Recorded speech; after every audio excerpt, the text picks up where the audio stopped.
That's some good information that we should really take advantage of.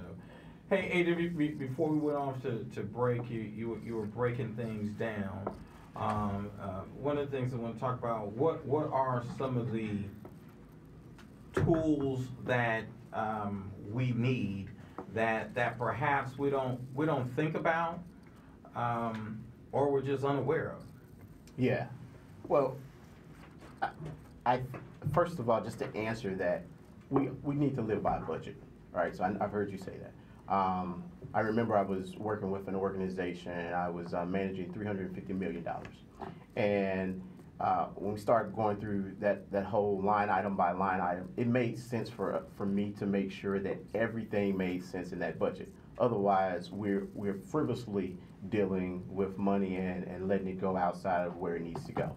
And so even in my personal life, when I started making personal goals, I can't just have a number just out of there and nothing to support it. So I make sure that there's a line item supporting that amount. So I think when people say, I just want to have a lot of money, that's too far-fetched. That's why they're not getting whatever it is, because a lot of money is not really a number, right? So, I know Leroy is in financial services. I'm sure he has his people always working with numbers and making sure that it makes sense, right? You just can't be out there just frivolously talking about it. That's one thing. That's a tool.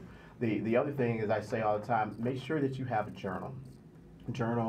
When you're having successes in your day, things that you need to work on, best things that happen to you. If you got a nugget from a CEO or executive and you're like, that was amazing, it's a high probability if you don't write that down, you won't remember it. It may be impactful at that moment. It may be impactful for a couple of days, but after a while it'll vanish away. And you'll be like, what did that guy say to me, right? Or what did that lady say to me? So you need to write it down.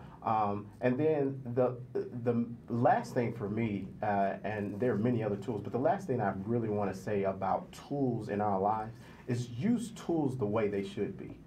I say this all the time in some of my trainings. You can cut the grass with scissors, but it'll take a long time. So use the proper tool. And so if we can identify and understand that money or currency is a tool to get to the end result, use it the way it needs to be. If you're really saying, I want to have 6 weeks of vacations within a year, figure out how much money you need, because that's going to build whatever that is for you to do that. Or if you're saying, hey, I want to have 50 rental properties, understand what the actual tool that you need to get. I will say, and I stand by this, that vision, images, dreams are more powerful than money. The plan is more powerful than money, because if you lack money, but you can articulate your plan, man, you can get people to jump in and follow whatever it is. I mean, we talking about Black History Month. One of the major things that we always highlight is I have a dream. He didn't say I have a box of money. Martin Luther King didn't say it. And so it's very, very important. And this is where you probably see me even getting excited in the studio. I get really, really excited about making sure we are dream builders. We are image architects. Because what that does is it allows you now to understand the plan. So even if at that moment you don't have the financial means to get there, even if that means getting debt free, you know your plan, and you start working your plan.